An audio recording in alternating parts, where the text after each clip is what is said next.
some say, Cowboy's the gatekeeper. Well, let's see. Can he get past the gate? You know what I'm saying? Let's see. Hi MMA fans, and welcome to another video.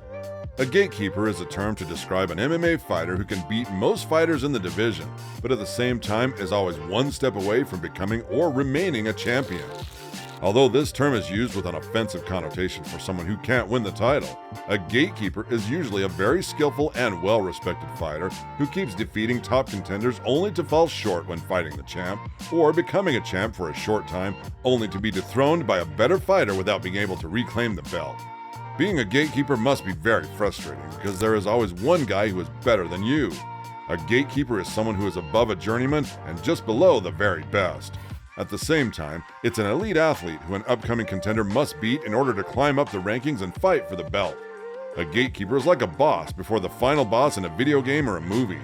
For instance, a gatekeeper in Dragon Ball would be considered Nappa, who the main heroes had to face first before fighting the final boss, Vegeta. That being said, we will include the best gatekeepers in MMA, who failed to become or remain the best, but were more than what most athletes in their division could chew.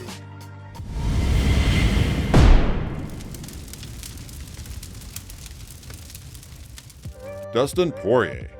In the last 5 years, the Diamond has been the top contender in the UFC lightweight division who kept beating the best, but fell short twice when scheduled to fight for the undisputed title.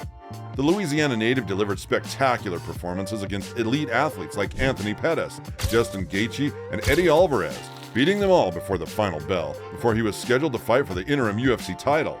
Although he beat Max Holloway for the interim lightweight belt, he could never become the undisputed champion since he was slightly inferior to the champions. On September 7, 2019, Poirier faced Khabib Nurmagomedov for the UFC lightweight championship. The Diamond gave Khabib a run for his money moment when he caught him with a nice combo that forced the Russian to retreat. After that, he got Nurmagomedov into a deep guillotine, which looked like it would cause him his first professional loss. Nevertheless, the Russian prevailed over the storm and choked Poirier out in the third round via rear naked choke. The Diamond remained on the top, defeating Dan Hooker and Conor McGregor twice, earning his second shot for the undisputed title, this time against Charles Oliveira. Although he fought well and almost knocked Oliveira out, the Brazilian pulled off a beautiful submission in the third round that prevented Dustin from winning the title. To cement his status as one of the best gatekeepers, Dustin delivered an outstanding performance against the rising contender Michael Chandler, the new blood in the division and one of the most dangerous brawlers in the UFC. The unfortunate Poirier never succeeded in being the best. Still, considering that Michael Bisping was a gatekeeper for years before becoming an undisputed champion, it should not be surprising if the Diamond manages to achieve the same. Yoel Romero. The Cuban fighter used to be one of the scariest, most dangerous fighters in the UFC, who possessed Olympic-level wrestling and solid striking that included explosiveness and knockout power. Starting in 2013, Romero went on an 8-fight winning streak for 4 years, finishing 6 of those bouts before the final bell.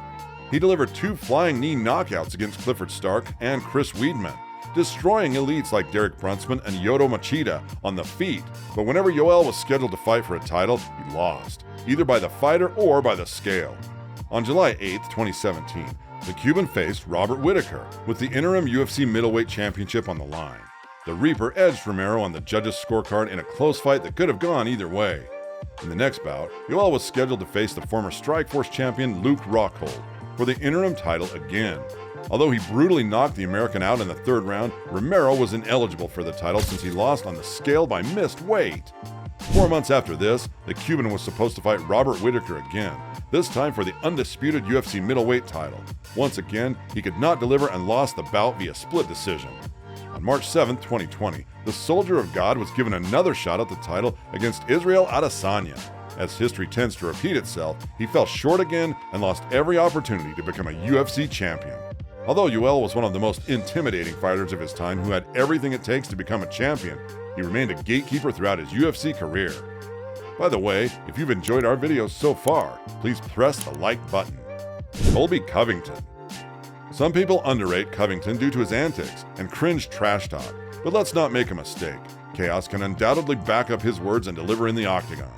Even the UFC president Dana White confessed that Colby is the second best welterweight fighter, a widespread opinion that most MMA communities share. If Kamaru Usman does not exist, Colby Covington is the champion and dominates that division. The America's champ and Donald Trump's favorite fighter is a cardio freak with elite wrestling credentials who puts unbearable pressure on his opponents. Although this style of fighting was a puzzle that most UFC top contenders could not solve, there was one fighter who always had what it took to beat Covington, and that fighter was the pound-for-pound great Kamaru Usman. By winning 7 fights in a row, Colby basically cleared the division and beat title contenders like Demian Maia, former champions like Rafael Dos Anjos, and Robbie Lawler. However, on December 14, 2019, when he was finally matched against the champion, Kamaru Usman, chaos could not meet the expectations and lost the fight via 5th-round TKO. He then was scheduled to face the former champion, Tyron Woodley, who was widely considered one of the best welterweights ever. Covington made a statement by delivering a dominant performance, a victory that earned him a second title shot. On November 6, 2021, the Nigerian was slightly better than Colby and edged the American on the scorecards, defending his title again. Covington redeemed from his loss by defeating his former best friend in his next fight, Jorge Masvidal, and with that, remained a top welterweight contender who should probably fight for the title again. Considering that the new champion in that division is Leon Edwards and his style makes fights, Colby could probably change his gatekeeper status if the UFC gives him another opportunity to fight for the belt. Donald Cerrone. The fan favorite cowboy is an example of a superior fighter who is as complete on the feet as on the ground and yet never won a championship belt. He is a true veteran of the sport, with spectacular knockout victories on his resume and wins over champions like Charles Oliveira, Eddie Alvarez, and Benson Henderson, but none of them for the title. Whether there was a psychological factor involved or something else, Cowboy always failed to deliver and make a statement in a significant fight. From 2013 to 2015, Cerrone was on an 8-fight winning streak, delivering stunning head kick knockouts in the process, before being matched for the title against Rafael Dos Anjos. On December 19, 2015, the Cowboy fought the Brazilian for the UFC title and lost the bout via first-round knockout. The following year, Cerrone kept dominating the division by finishing 4 UFC contenders before Jorge Masvidal spoiled his momentum. Then again, during 2018 and 2019, the Cowboy had another run, finishing Mike Perry and Alexander Hernandez and brutalizing Al La Quinta to win unanimously, only to be stopped again, this time by Tony Ferguson. Even though he never won a belt, Donald Cowboy Cerrone will always be remembered as one of the best UFC fighters and gatekeepers ever. Robert Whittaker. Ever since Whittaker made his middleweight debut on June 28, 2014, he could run through everyone the UFC had put before him, except for one fighter.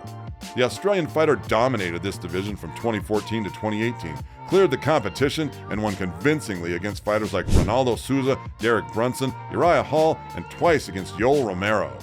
Although he won the interim UFC middleweight title in the process and was later promoted to undisputed champion, it didn't last long since the new sheriff in town arrived, Israel Adesanya.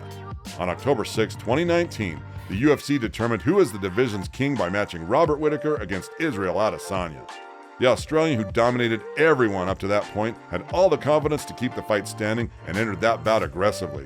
However, he was brutally knocked out by the last stylebender in the second round, and with that loss, Whittaker was deprived of the belt.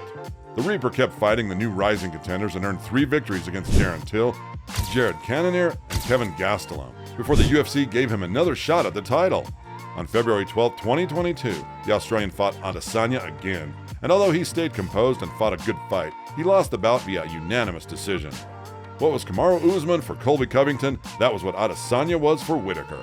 After beating the top contender Marvin Vettori in his next bout, the MMA community started questioning, what's next for Whittaker? He cleared the division by beating all the top contenders, and at the same time, he was already given 2 chances for the title and lost twice against the same guy. Should we have a trilogy fight against the Nigerian for the middleweight title? Or should he keep being the gatekeeper, beating every rising contender on the way? That's a question to which every individual would give you a different answer. At the end of the day, maybe Robert Whittaker is destined to remain the second best and be considered arguably the best gatekeeper in UFC history. And what do you guys think? Do you agree with our selection? Who do you consider the best gatekeeper in MMA? Leave your thoughts in the comments. And if you would like to watch more videos like this, please make sure to like and subscribe.